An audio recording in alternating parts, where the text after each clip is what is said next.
you all very much. Well, great question, and let me see if I can repeat your question again to see if I got it right. Gee, Dr. Rutledge, you're doing this wacky surgery, but don't I really need to, or don't people really need to make a commitment to change their lives after the surgery? In other words, can I sabotage the surgery by being a bad patient? Is that something like the question you're asking? Or, Dr. Rutledge, what if I don't follow your advice?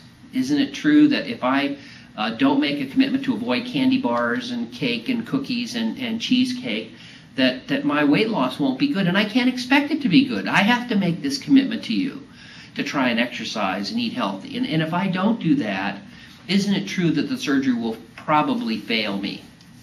Does that make sense? Yeah. It's wrong. It's wrong. I'd like to talk about that a little bit.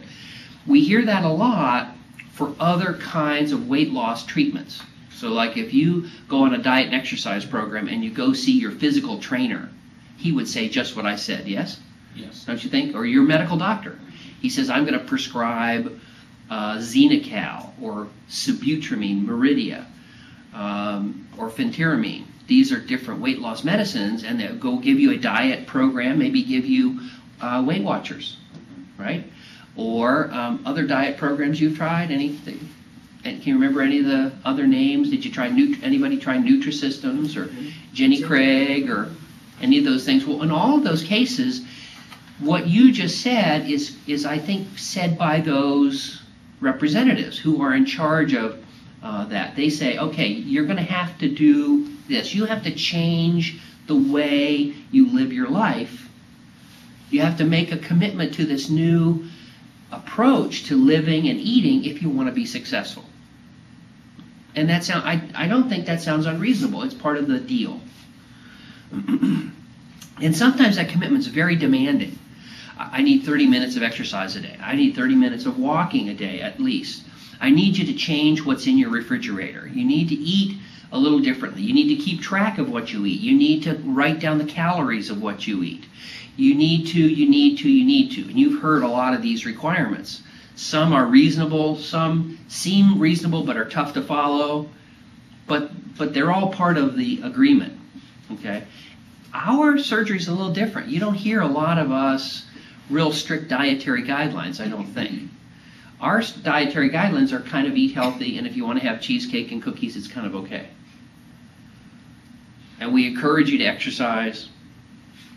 We think exercise is good, but we don't demand it, and we're not shaking our finger at you saying you won't lose weight unless you exercise.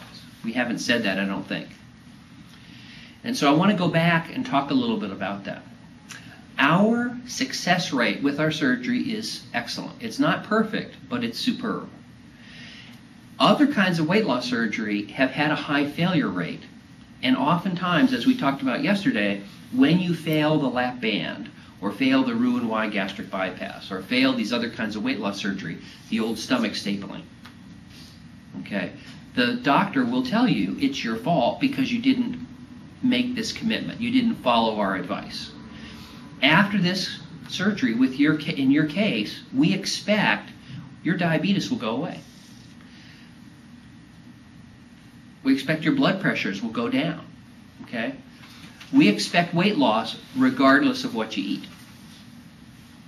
We expect that in the scenario you described, you come home from work, you put down your briefcase, you may go ahead and walk over to the refrigerator. Don't worry about it. Don't kick yourself. Don't beat yourself up. Don't feel bad about it. And to your wife, I would say, don't worry about it if he does.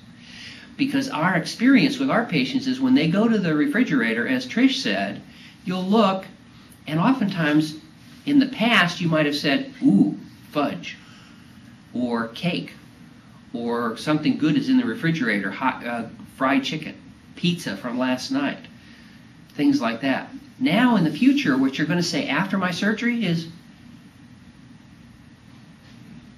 ooh, how about some watermelon?